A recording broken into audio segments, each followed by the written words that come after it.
It's supposed to be a place of discovery, but a 9 News investigation is now showing that far too often the main library branch downtown is also turning into a place for disturbing crimes. Anchor Lance Berry uncovered the story and has the exclusive details. Lance? Well, the numbers are both staggering and troubling. According to the Hamilton County Sheriff's Office, more than 700 criminal charges have been filed against library visitors at the main branch on Vine Street, and that is just in the last 2.5 years. And as you're about to see, the prevalence of crime at the library took some by surprise, but not to those who are responsible for preventing it. Among the sections that exist inside the library, it appears the true crime area is pretty popular these days. No crime was more blatant than this teen's 18-year-old Jamaica Hill. It was in March that Hill was having sex in this stairwell, just feet away from a security camera. Under what circumstances would I think going to a public building and having sex in a stairwell would be of interest to me? And so I really can't understand their motivations for those kinds of behaviors. Kim Fender is the longtime executive director here. When we confronted her with the crime statistics for her building, she was unapologetic.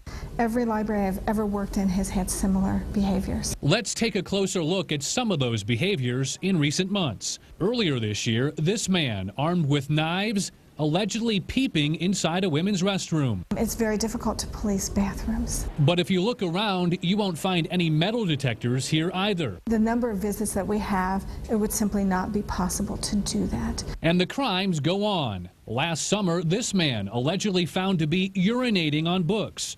Earlier this month, another man charged with doing the same thing in the children's area. Last July, this man charged with exposing himself. This one accused of performing sex acts there, and this one allegedly seen masturbating. I've been in law enforcement for 32 years. Nothing surprises me. Captain Walt Hendrick is responsible for an off-duty patrol deputy who works at the library. You're going to get a certain number of people that just are not going to conform to society's rules. While Hendrick's deputies might handle the arrest, it's up to the library's large security team to spot most of the crimes. We have about 20 staff members at Maine that staff security 24/7, 550,000 square feet of space, which makes it really one of the largest public libraries in the country. A library that's seen 702 criminal charges since just 2009. But believe it or not, the issues here have gotten better. In 2009, 359 charges were filed, while 2010 saw a drop to 247. And this year, 98 so far, on pace again to be lower. We have about 1.5 million visits a year. Seems like a pretty small number out of that percentage-wise. Certainly we'd love for crime to be zero, but realistically in a public building with that many visits a year, there's simply no way to achieve that. But still way too many for Hamilton County Commissioner Todd Portune when we brought him the numbers. I would say that that is excessive. I would wonder why we haven't heard about that directly. And I would wonder what on God's green earth is going on that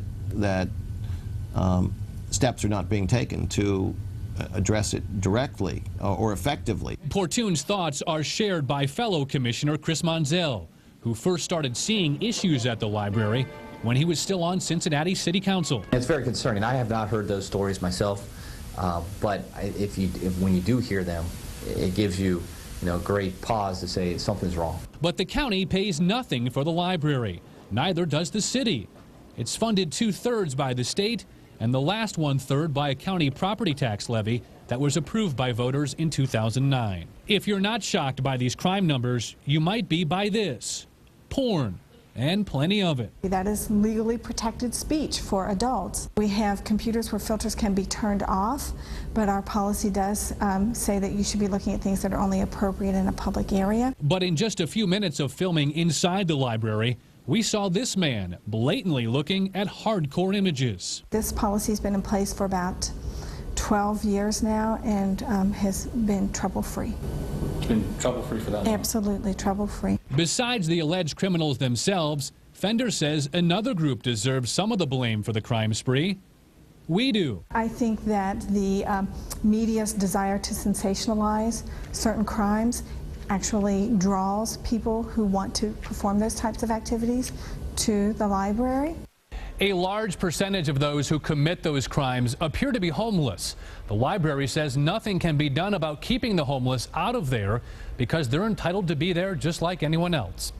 For more on this story and a closer look at the crime statistics at the library, you can find this story on WCPO.com. Now back to you. Okay, Lance, thanks very much. We'll take it.